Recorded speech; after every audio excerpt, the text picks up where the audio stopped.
এই নজরুল ইসলাম উনি আবার নামের আগে মুক্তিযোদ্ধাও লেখেন, আবার জামাতও করেন। হ্যাঁ, তো সেটি করতেই পারেন। 3 বারের এমপি, উনি তো অলরেডি ফ্রিডম ফাইটারকে উনি আবার ক্রিটিসাইজ করেছেন, মানে ও মুক্তিযোদ্ধা বলে। এটা হলো আমাদের সমস্যা। উনি কি ফ্রিডম ফাইটার না? মানে ফ্রিডম ফাইটার এখন জামাতে আসছে, যেমন ফ্রিডম ফাইটার খারাপ হয়ে গেছে, এই ধরনের নেগেটিভ অ্যাটিটিউডটা কিন্তু ঠিক না আমাদের আলোচনার মধ্যে। মানে উনি এখন আর ফ্রিডম ফাইটার উনি খারাপ হয়ে গেছেন, মানুষ ভুল করতেই পারে। মায়ের চিকিৎসা করাবে এজন্য এমপির সুপারিশ আনতে গেছে। সুপারিশ যে বেডরুমে করতে হয় এটা তো আমরা জানতাম না এর আগে। এই ভিডিওটি সামনে এসেছে পরেই তো দেখলাম যে সুপারিশ হয় বেডরুমে, বেডরুমের সুপারিশে সবুজ কালি হয়। এরপরে ওই এমপি সশরীরে সচিবালয় নিজে বারান্দায় ঘুরে ঘুরে সচিবের রুমে ওই বায়োডাটা দিয়েছেন, এবং উপরে বায়োডাটার উপরে স্বাক্ষর সচিব ডেট সহ লেখা আছে।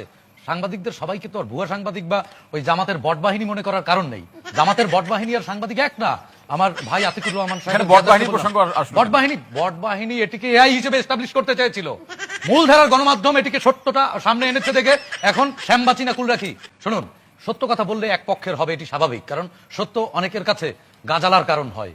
জামাত ইসলামী করার কারণে এটি বেশি অপরাধ কেন, এটি রিয়াজ ব্যাখ্যা দিয়েছে।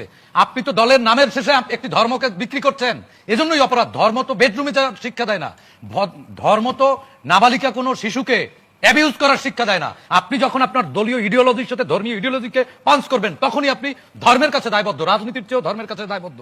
চাঁপাইনবাবগঞ্জের জেলা পরিষদের প্রশাসক হারুনুর রশিদ একটি ভালো কথা বলেছেন, এটি ব্যভিচার। ব্যভিচার প্রমাণিত তো হয়েই গেছে, ব্যভিচার। বিয়ে ব্যাকডেটে করেছেন, সুতরাং এটি বিয়ে এখনো হয়নি, এখনো বিয়ে হয়নি, এটি বিয়ে হয়নি, সুতরাং এটি ব্যভিচার। ব্যাকডেটে হলে কবুল তো বলেছে। কিসের কবুল বলেছে? কার?